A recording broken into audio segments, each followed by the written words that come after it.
Trump just dropped a 10% tariff bomb on Canada. And instead of standing tall, Canada's trying to look tough by cozying up to China. We've got Trudeau's government spinning propaganda, fake Reagan clips, and a desperate, "we're still relevant" act on the world stage. This is Canada's weak clapback, and it's not fooling anyone. Let's break it down. Trump announces 10% tariff hike on Canada as fury over hostile act Reagan ad reaches boiling point. And this leads to Canada also talking to another country about what's going on. So here you go. President Trump escalated the trade war Canada on Saturday, announcing a 10% hike on, what is that sound, Rob? Sorry, it's our timer. Yeah, 10% hike on tariffs over blasting Ontario's anti-tariff ad campaign as fraudulent and accusing the U.S. neighbor of misusing Ronald Reagan's legacy. Canada has been caught red-handed using the selective audio and video. We played this of Reagan's 87 radio in an ad. The president wrote on Truth Social claiming the move was, okay, let me read this. Canada was caught. Did we read this last week, Rob, or is this a new one? No, this was over the course of the weekend because at the bottom he announces a 10% tariff. Okay, Canada was caught red-handed, putting up a fraudulent advertisement on Reagan's speech on tariffs, and Reagan Foundation said that they created an ad campaign using selective audio and video. President Ronald Reagan ad misrepresents the presidential's radio address and did not seek nor receive permission. The Ronald Reagan Presidential Foundation Institute Renewable. So, Supreme Court of tariffs have used for years to hurt the United States. Now the United States is able to defend itself against high and overbearing Canadian tariffs and those from the rest of the world. Ronald Reagan loved tariffs for purpose of national security and economy, but Canada said he didn't. Their advertisement was to be taken down immediately, but they let it run last night during the World Series. He's right. Knowing that it was a fraud because of this serious misrepresentation of the fact and hostile act, I am increasing the tariffs on Canada by over 10%. So that takes place. When that takes place, what does Canada announce? Canada says they are creating a strategic partnership with China as Trump cuts trade talks, okay? China's Foreign Minister Wang also a member of the Political Bureau of Communist Party of China Central Committee, met with Canadian Foreign Minister Anita Anand in Ottawa on Friday to celebrate the 20-year anniversary of Canada and China's strategic partnership agreement and 55 years of diplomatic ties between the two countries. Let's call it what it is, a stunt. China isn't joining hands with Canada out of brotherly love. They're playing chess while Canada's playing checkers. Beijing's smiling politely, letting Trudeau pretend he's got leverage, but China's loyalty ends the second it stops being useful. Anand hailed Communist China as a valuable strategic partner and dramatic turnaround from years of tense relations between Ottawa and Beijing, necessitated by Canada's deteriorating relationship with the U.S. Anand told the Canadian press that the key to building a better relationship with China was going beyond allowing individual irritants to strengthen the entire relationship and permitting Canada to advance its economic and security interests. Tom, thoughts? Check this out. This is spin at its best because did you notice the Chinese coming to a microphone, raising their fists and saying, "Go Leafs, go Maple Leafs"? I don't recall that. They didn't. This visit apparently had been scheduled 6 months ago because it was the 20th anniversary of a strategic partnership. But you notice what was missing from the story? Any quotes from the leadership in China. You know why? Because they were busy meeting with the real dog. And that is, they were busy meeting with U.S. representatives. And the big dog in the room is the USA. And so Canada here is trying to say, well, you're upset with us and you're putting those more tariffs on us. You know, we've got the strategic partnership. Yeah, we know. You've had 20 years. You've had this minor strategic partnership with Canada, and now you're touting it on something that was scheduled 6 months ago, that you're using the timing of it to make it think you're counterpunching. But you know what? It didn't work. It's not going to work. This is Canada trying to kind of hit back on this, but it's kind of a lame hit back because this thing is just being used. And you notice you don't see the Chinese going out there going, "Yo." You don't. Yeah, they were kind of quiet. What is this, Rob? This was a tweet that was posted over the course of the weekend. This is from the previous Canadian debates where Carney says that China is Canada's biggest security threat. Play it. Halton Hills North. Mr. Speaker, last election, during the debate, the Prime Minister was asked to name the biggest threat to the security of Canada. He answered in one word: China. And now the Foreign Affairs Minister is talking about a strategic partnership with Beijing, including security. These two things seem contradictory. Can the minister reconcile these two things, or is this another example of the Prime Minister saying one thing during the election and doing another after? Yeah. Uh-oh. Oh, yeah. Mic drop, homie. Mic drop, eh? Yep. Receipts. Mr. Speaker, I appreciate the question of my honourable colleague. Let me reiterate that the public safety and security of Canadians, regardless of the time and place, is always top of mind for our government, including in our diplomatic relationships.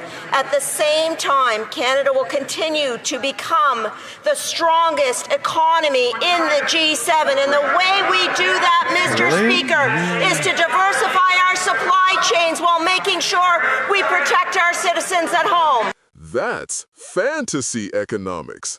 You can't diversify when 3/4 of your exports depend on the United States.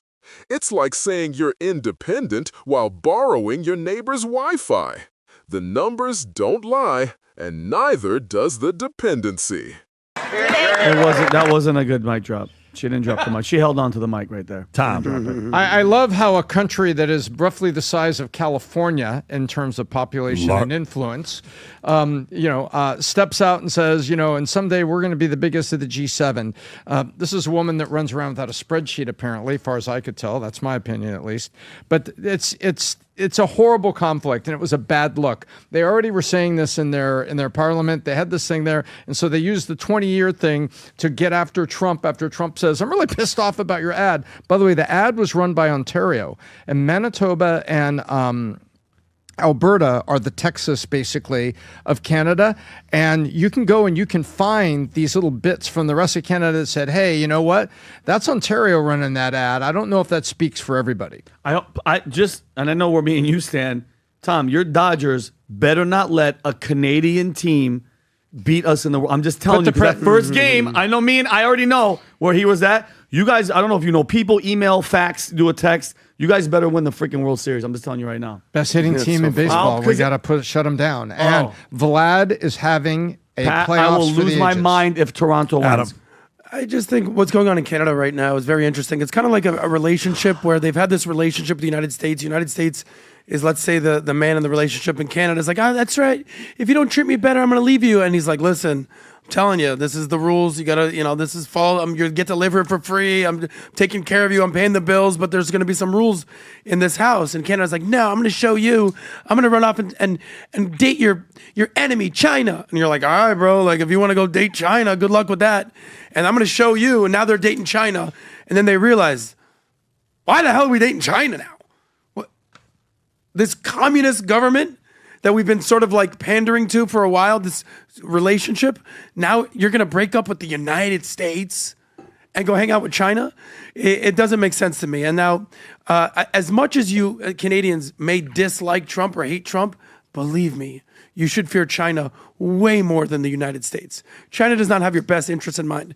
China would love to date Canada and dangle it in America's face. By the way, speaking of who's dating who these days, do you hear who Justin Trudeau is dating? Katy Perry. Katy Perry. Perfect timing, right? While tariffs burn and trade talks crumble, Canada's leader is chasing photo ops. It's like a firefighter posing for selfies while the building's still smoking. Optics over outcomes. That's Trudeau's trademark. You see her about that? This is like breaking news. I guess I thought she was still married to Orlando Bloom. Is this it? Yeah, this is it right here. Wow.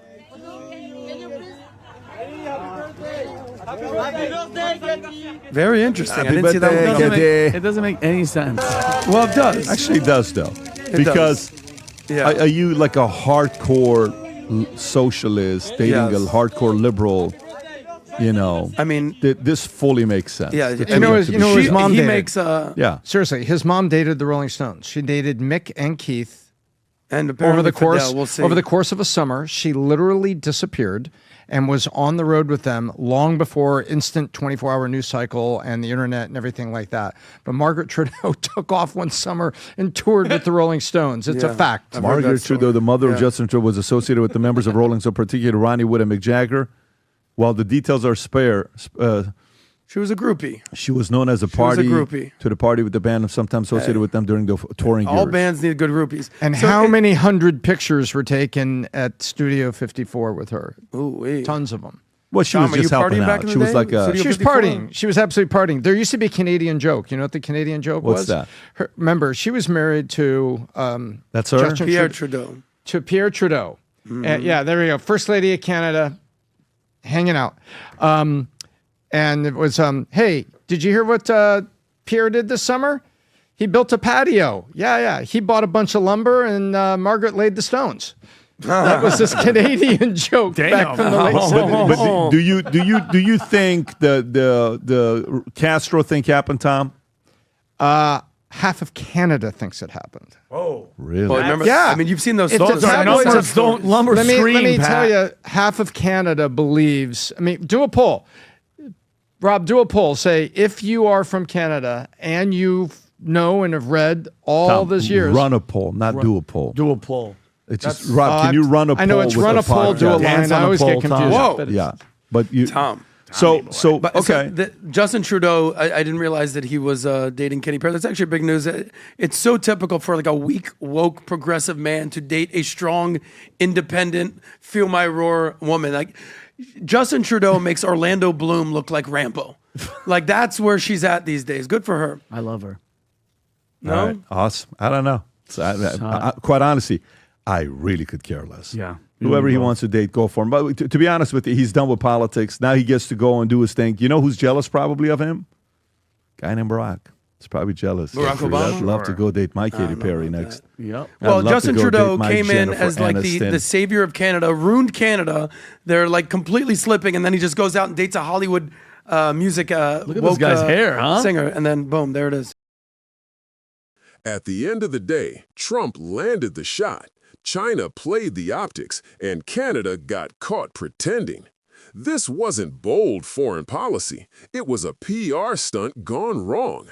Canada's hit back was lame.